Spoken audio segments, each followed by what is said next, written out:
farmers and the true hunter-gatherer, super uber-duper resourceful. Here I've got a little Kaltenborn wedge we used for our mobs back in PT school. I'm going to be showing you, this is some pretty sophisticated advanced stuff right now.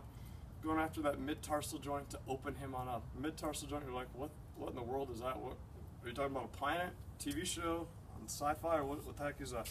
So it's basically that joint that separates the rear foot from the midfoot. When we come into gait, and we're going to go into this Functional Anatomy Friday tomorrow, that heel needs to evert and kind of collapse on in. Not kind of, it does. That mid-tarsal then joint, we're going to talk about tomorrow about how it's like wringing out a washcloth.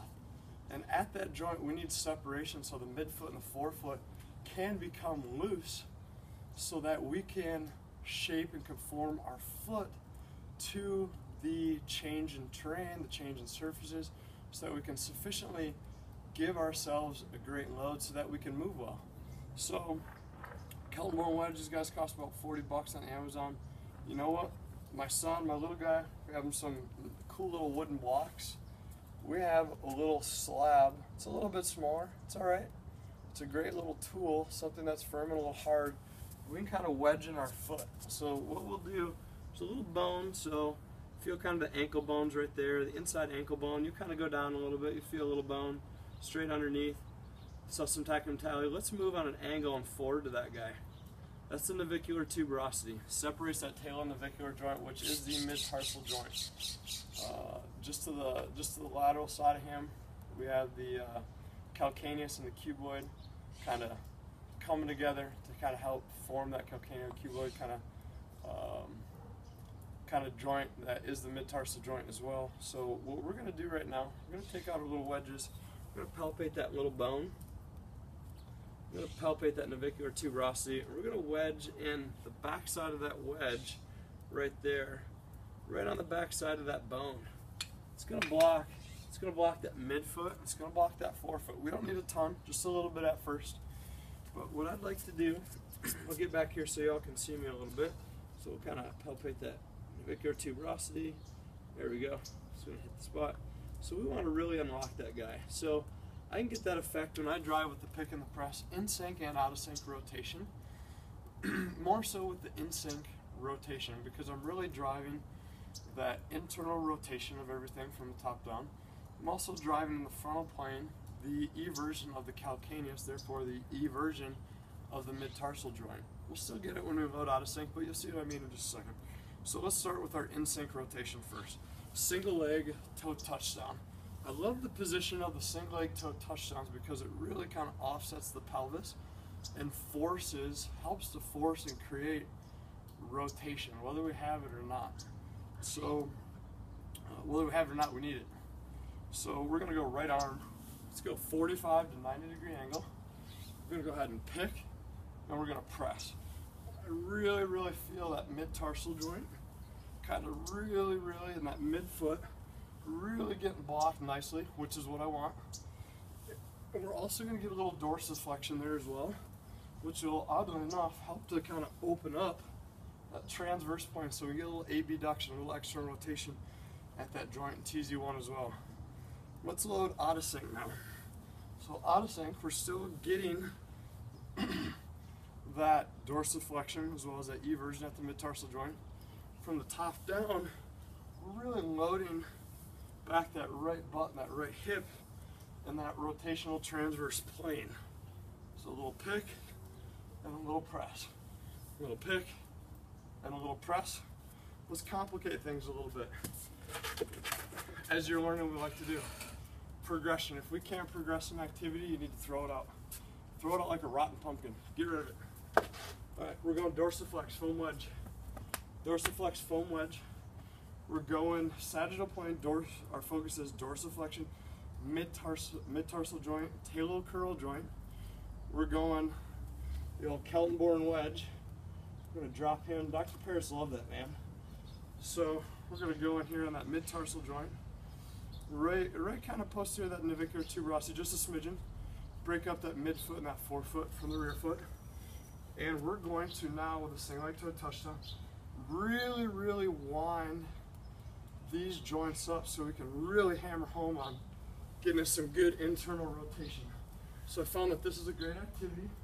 If there is obviously some 3D pronation issues, we're not able to, that TZ1 of gait and level changes, initiate and facilitate that internal rotation on our own at the tailocrural joint where there's dorsiflexion, that medial rotation, that separation of the mortise, that tibia and the fibula, as we change levels, as we splay and decelerate, we should get that fork just kind of opening up. And then at that mid-tarsal joint, getting that transverse plane abduction and eversion, so that when we, again, load to explode, we get that good adduction, that we get that good inversion, that we get that good plantar flexion.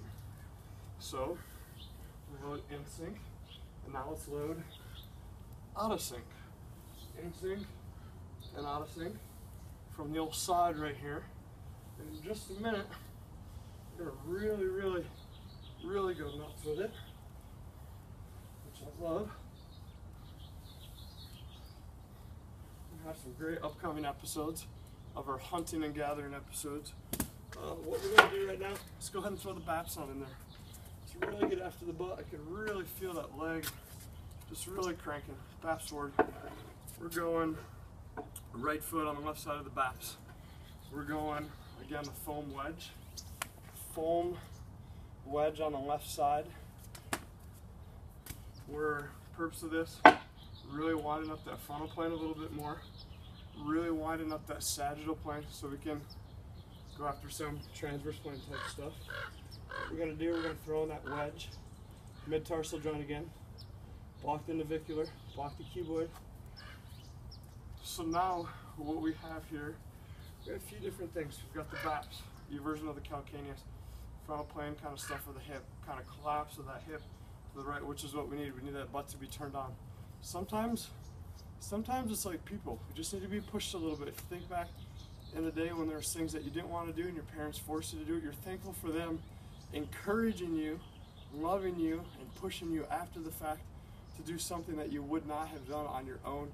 It made you better, and a lot of times it can be very life-altering kind of pushes that we need. This is the same thing. This is encouragement, let's say, from our little friends from down below.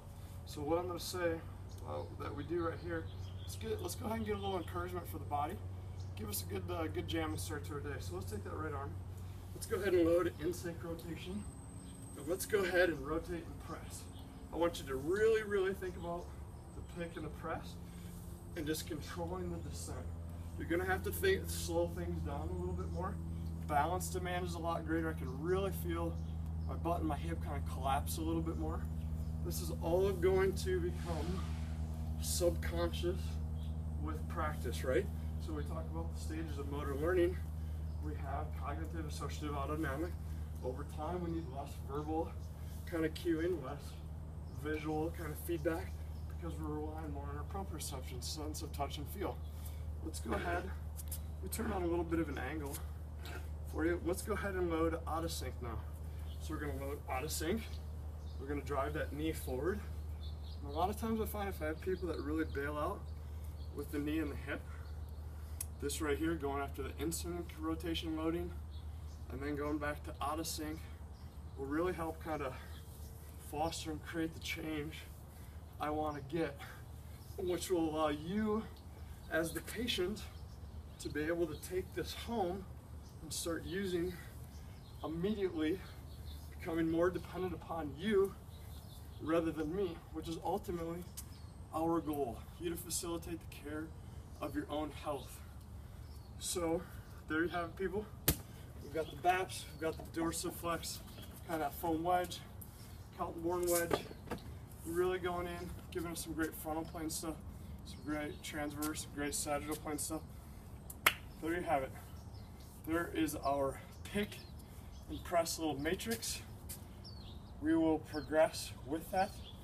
We will now head on into kind of some lunge with the pick and the press. We're going to head into kind of some squat matrices with the pick and the press over time as well. It's a great thing to get your day jamming. I want you to take a few of these things. Take one one or two of these little nuggets, and I want you to just play with it.